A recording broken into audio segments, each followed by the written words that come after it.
Konnichiwa to all the world. Ace here, of the Divaloids. Yes, I'm back again with 1,000 Lies, of course. Which it says that in the title. Now before I begin, I just want to take a moment and say, that, looking back at my past videos of Gameroid, I realized I talk way too fast. And when I talk too fast, it makes it kind of hard to understand my words. And I begin to slur and mess up. So from now on, I'm going to try slowing it down. Yes.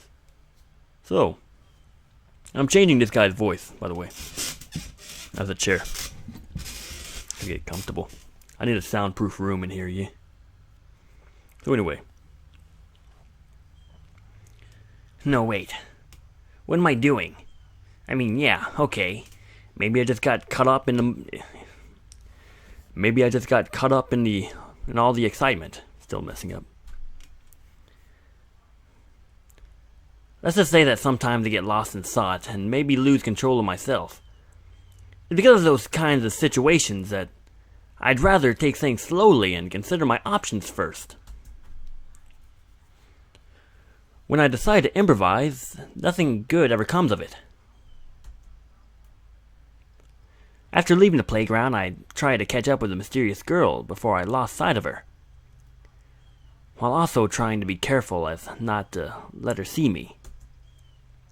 I couldn't just approach her with other people around. They might get the wrong idea if she goes on the defensive or accuses me of something. Finding the ideal moment was essential. Although, I think my decision was bad since I decided to hide inside a cardboard box. Oh. Kinda like another person I know, yeah.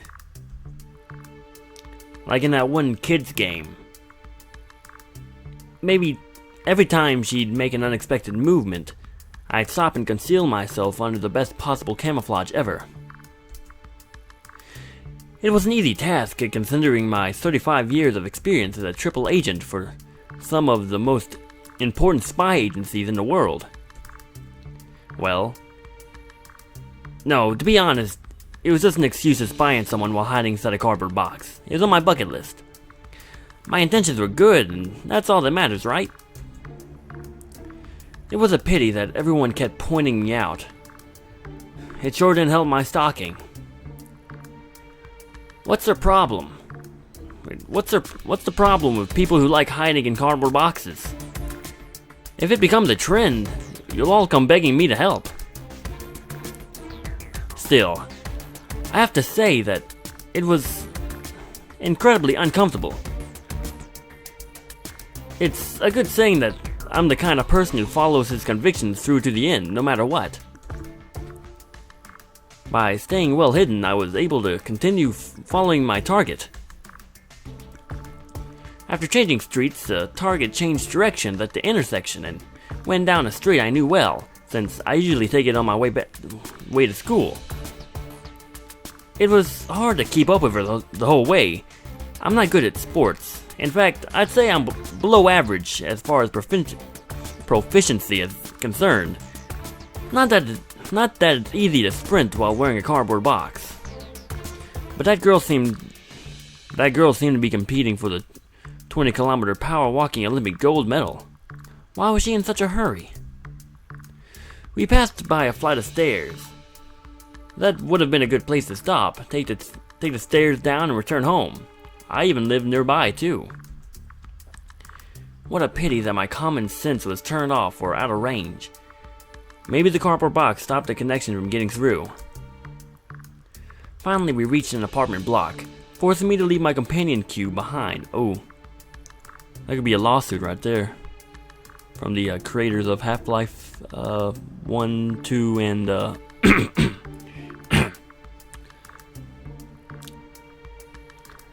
I discreetly followed behind her and used my foot to catch the door before it slammed shut.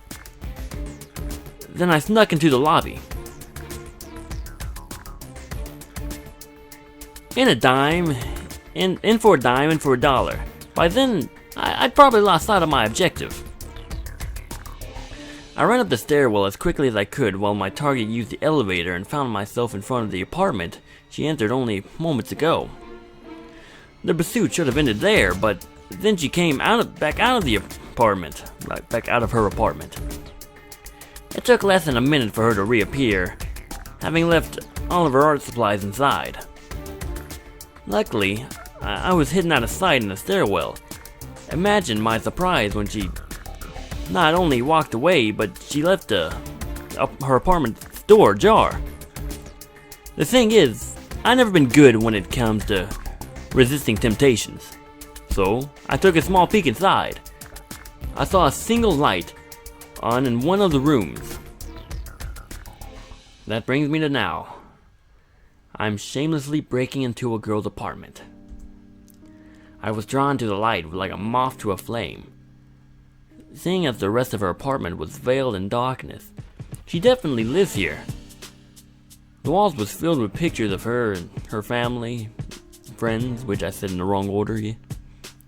It's a bit messy overall, but my room's still worse. At least here I can actually see the floor. I can't see the floor. But I don't know. She even has some sport trophies on display. The closest thing to trophies you can find in my room is my figure collection. Worst of all, I can't find any clues to the mystery. My package definitely isn't here, and there isn't any evidence that she knows me somehow. I shrug off before deciding to leave, but not before returning the pencil I found at the playground and placing it on her desk. I figured it's the least I can do now. At first, I thought about leaving it with the rest of her art supplies, but I couldn't find them, so on the desk it goes. I make my way through the darkness and out of her apartment, quietly grumbling and wondering how I can be so unlucky. The front door is difficult to open, even using my full strength, because the frame is closed to the floor, making it resistant to the movement.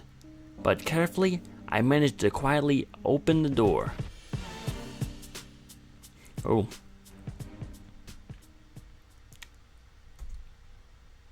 Which actually moved a body part, that's cool. Isn't it hilarious how easily I can just close the door again? That's funny. Just slam the door on her face, even though it's her apartment, her room. That's funny. Sweat is suddenly pouring down my body quicker and harder than a monsoon. I'm gonna assume I said that right, yeah. She, the mysterious artist, is now standing on the other side of the door. Not that it's weird, considering this is her home, but why'd she come back so soon? Why is she always in such a hurry? Calm down, Ciaran. Calm down. She's outside and she saw you, but it isn't the end of the world. I've got it. I can jump out through the window. It's only the top floor and I can fly away. Yes, fly away.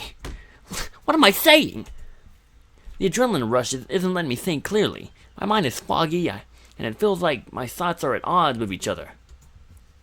On one hand, there's a chance that she's the culprit of the malevolent email. If that's the case, she won't think it's weird that I'm here and we can talk it through. On the other hand, she might not have anything to do with that, and it'll look like I'm a common thief who sneaks into my victims' homes.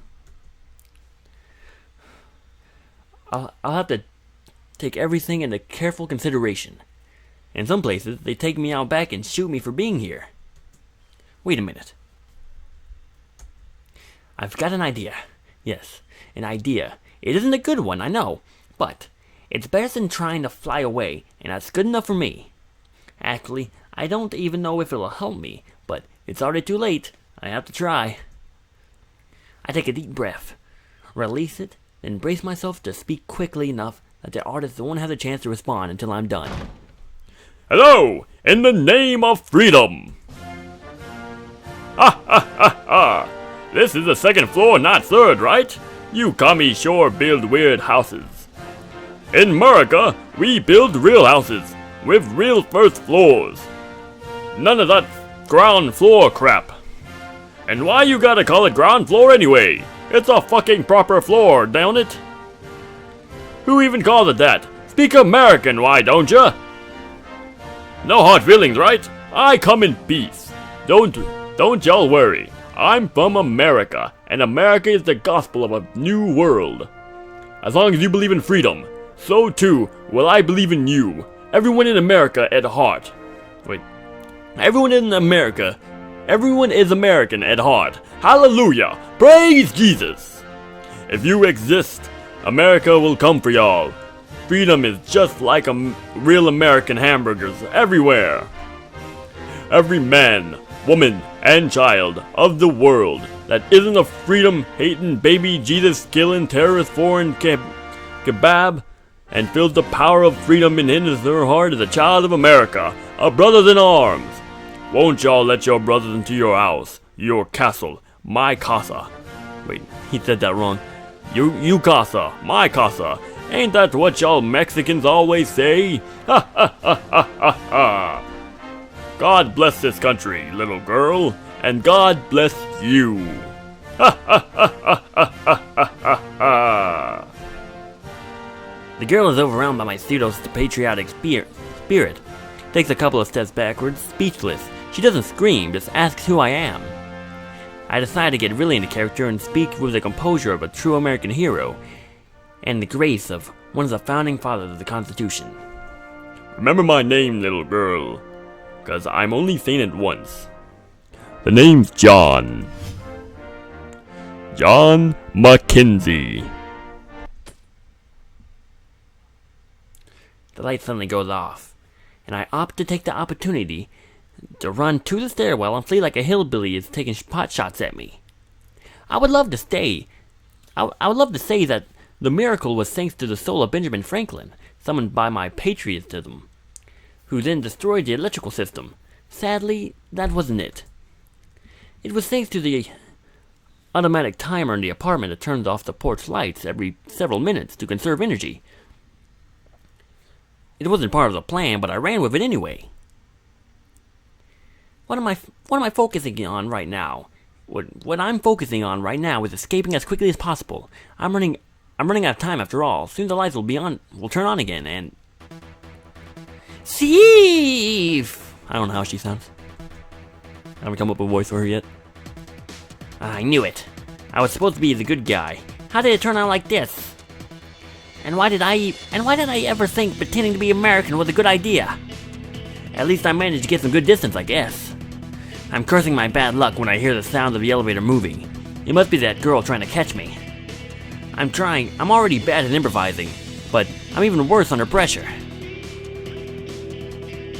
I stumble a couple of times on my way down the stairs. That's just a risk one takes when jumping down 5 steps at a time, though. How unfortunate that my fear became a reality. Right now, before I could sprint out of the building, the elevator arrives at the bottom. There's no other way to escape. The building is narrow and each floor only has an elevator, a set of stairs, and 2 apartments. I could try to push my way out, but I don't want an assault charge on me as well, or 2, which... bug in my ear. Which would happen considering my awful luck. I had decided to run back up the flight of stairs when one of the apartment doors behind me opens, revealing one of the other residents. What was that scream just now? It came from upstairs. Is everything alright? While the distracted tenant goes up the stairs, I take the opportunity to sneak into his apartment before he returns. Yes, I'm sneaking into another apartment. So what? Who even cares at this point? I've been having a brain fart for too long now. I can't think. After I enter the apartment, I push aside the curtains concealing the glass doors to the balcony and walk onto it. There doesn't seem to be anyone else in the apartment, and I can't come up with any other way to escape anyways. Shrouded by darkness, I search for some way to make my exit via the balcony. The apartment is only on the 2nd floor, so I'm safe to jump down, but I prefer to just climb down using a lower floor barred window. I make sure that the fall is less than 3 feet, and I'm out. Surprisingly, my escape went smoother than expected. It was almost too easy. I can't believe it. As I caressed my right leg. I expected it to ache from the pressure of that jump. Thankfully, everything seems fine, and I'm totally unharmed.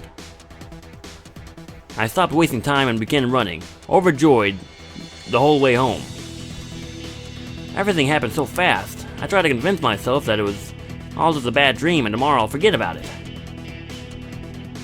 But for some reason though, I can't stop laughing.